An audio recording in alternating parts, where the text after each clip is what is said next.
Recibir a continuación al señor Camilo Escudero, representante del hecho constituyente, quien expondrá sobre la mejora al derecho de la educación. Buenas tardes. ¿Ahí se escucha? Estamos bien, perfecto. Okay. Tiene la palabra don Camilo.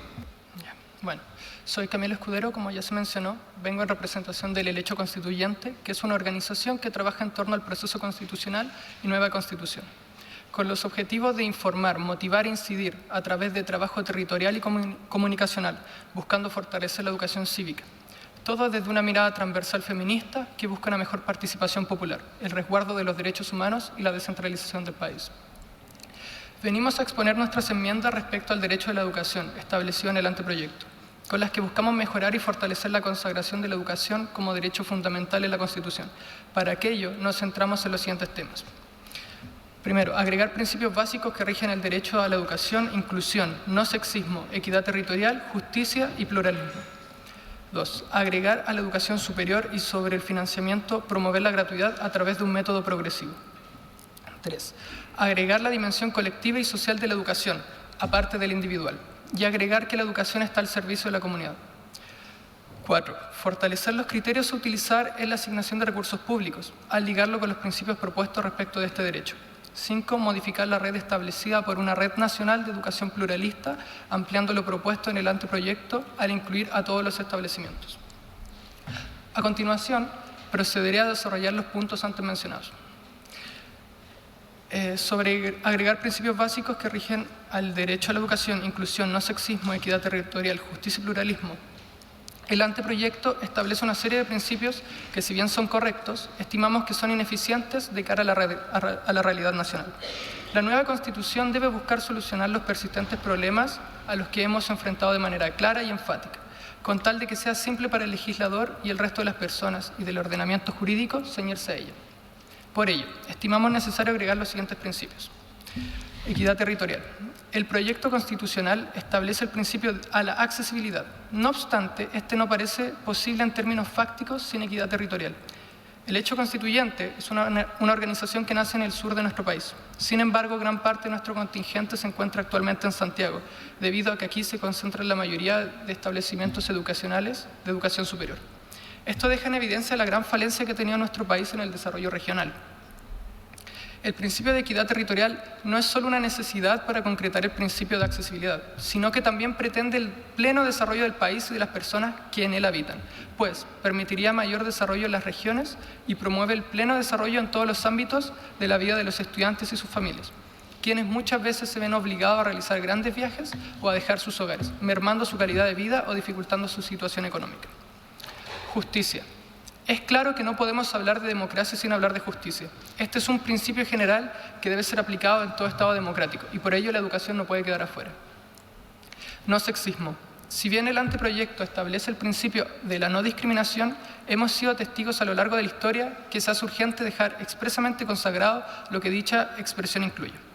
Es vital, además, tener en consideración que la enseñanza no puede ser ajena a la problemática de violencia que impera en el mundo. Si las relaciones violentas se viven en sociedad, es de este encuadre de relaciones con otras personas desde donde se les debe abordar. Por ello, es menester agregar el principio de no sexismo, el cual, además, es transversal a todos los ámbitos de enseñanza y garantiza la igualdad de género y la aplicación del enfoque de género en la educación y su administración. Pluralismo. Vivimos en una sociedad plural, por lo que la educación no puede ser indiferente a esta realidad nacional. Es necesario consagrar el pluralismo dado que, tal como mencionamos anteriormente, el principio de no discriminación puede resultar ineficiente en tanto se hace siempre necesario hacerle algunas precisiones por la tendencia histórica de dejar grupos excluidos. Además, este principio parece tender a una posición más activa por parte del Estado, en tanto promovería el pluralismo, enriqueciendo los espacios y asegurando con ello también otros derechos fundamentales, como la libertad de expresión, de pensamiento y diversos estilos de vida. Inclusión. La educación debe dar respuesta a la diversidad y esto no se limita únicamente a la no discriminación, sino también a adoptar las medidas positivas necesarias para poder entregarle a todas las personas una educación de calidad. Continuando, respecto a la consagración de la educación superior y su financiamiento, queremos promover la gratuidad a través de un método progresivo. Tras la revisión del anteproyecto, estamos de acuerdo con lo establecido sobre la educación básica, media y parvularia, pero nos preocupa el hecho de que la educación superior no sea mencionada. Es por esto que creemos que se debe agregar la educación superior y que se debe agregar la gratuidad con un método progresivo, porque en las 12 bases institucionales del anteproyecto se declara que el Estado de Chile es un Estado social y democrático de derecho. Entonces, al proponer esta enmienda, apuntamos a que el Estado promueve y proteja la educación superior, cumpliendo así su rol garante. Establecer esto permite un fortalecimiento de la educación superior, su acceso y calidad, y además promover el financiamiento público ayudará a que las nuevas generaciones no deban endeudarse o apelar durante años a becas para acceder a un derecho fundamental como lo es la educación superior. La Declaración Universal de los Derechos Humanos fue proclamada en 1948 y ratificada por Chile en 1979. En esta declaración, en su artículo 26, número 1, se establece que toda persona tiene derecho a la educación, por lo que consideramos que esto debe ser extendido precisamente a la educación superior, por las dimensiones que posee el derecho a la educación y el aporte personal y colectivo que genera la sociedad, para el desarrollo y fortalecimiento de esta misma.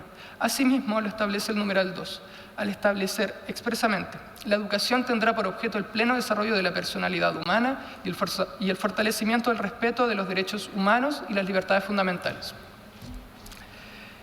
Sobre establecer la dimensión colectiva y social de la educación, aparte de la individual, y señalar que la educación está al servicio de la comunidad.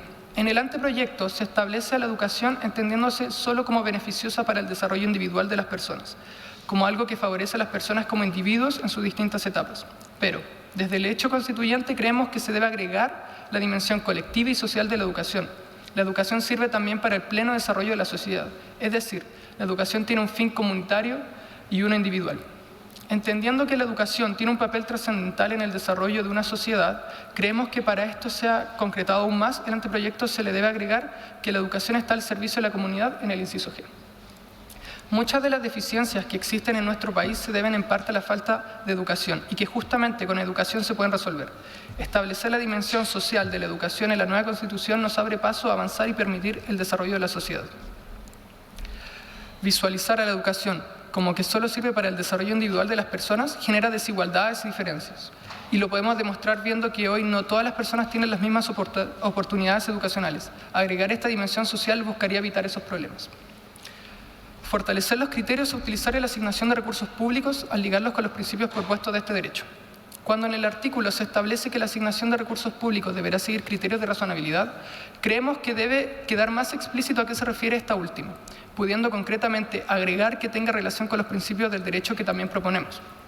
Como se mencionó en la sesión de la Comisión de Expertos y Expertas, se redactó esta parte del proyecto. El concepto de razonabilidad se emplea para aludir a un criterio que permite regular el ejercicio de los derechos.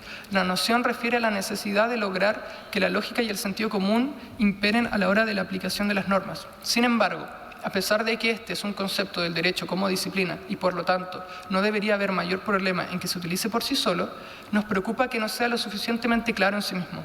Y por lo tanto proponemos que se explicite a qué hace referencia en sí esta razonabilidad, al menos a nivel de cuáles serían los principales lineamientos a tener en consideración. Fue en este sentido que decidimos agregar que este criterio deberá ser entendido conforme a los principios que mencionamos anteriormente, como la inclusión, no sexismo, equidad territorial, justicia, el pluralismo y los demás que establece el artículo. Cabe destacar también que nuestra preocupación se basa en que, por regla general, las constituciones de otros países del mundo no utilizan este criterio por sí solo al asegurar algún derecho, menos si hablamos de un derecho que requiere gestión y recursos del Estado, como lo es la educación. Creación de una red nacional de educación pluralista, ampliando lo propuesto en el anteproyecto al incluir todos los establecimientos educacionales y no solo algunos. Para hablar sobre la creación de una red nacional de educación pluralista, nuestro trabajo se basó en el análisis y reflexión crítica del anteproyecto de la Comisión Experta y de la propuesta de la anterior Convención Constituyente. También en el análisis a la actual Constitución. Con los datos recabados en este trabajo, nos parece pertinente establecer la inclusión en esta red de educación a todos los establecimientos y niveles de educación, incluyendo privados y públicos. En este punto buscamos fortalecer al Estado como garante de la educación para que se concrete esto. Hemos tenido en cuenta lo que se establece en el inciso F del artículo 16.22 con tal de fortalecer lo planteado en el anteproyecto. Para esto buscamos modificar el concepto Red Nacional de Establecimientos Educacionales Pluralista por Red de Educación Pluralista. Además, buscamos agregar a este inciso que esta red contenga a todos los establecimientos educacionales de Chile. En conclusión, creemos fehacientemente que el articulado del anteproyecto es insuficiente y que, como dije a lo largo de nuestra presentación, es necesario incluir los principios de inclusión, no sexismo, equidad territorial, justicia y pluralismo, entre otros. Que se reconozca la educación superior, que haya gratuidad progresiva y que se considere una dimensión colectiva y social del derecho a la educación. Esperamos que estas propuestas beneficien el desarrollo íntegro de la sociedad con miras hacia el futuro, pues la educación es clave para cualquier cambio social y aunque sabemos que hay cosas que no se pueden lograr de un día para otro, los chilenos y las chilenas necesitamos tener una educación gratuita y de calidad. El hecho constituyente está compuesto en su mayoría por estudiantes que vienen de distintas regiones del país, que tuvieron que venir a la capital con el propósito de recibir una mejor educación, pero el costo de esto, además de monetario, es también humano y emocional. La sensación de que abandonamos nuestra región es constante y las ganas de poder seguir allá para poder ayudar en que las personas de nuestros lugares de origen puedan incidir a nivel político lo es aún más. Es por esto que estamos acá en esta audiencia y por lo que decidimos convocar a más organizaciones y estudiantes para hacer la IPN 10.279 que presentamos, dándonos cuenta que somos miles los que tenemos estos anhelos y es desde ahí que nace Estudiantes por el Derecho a la Educación. Gracias.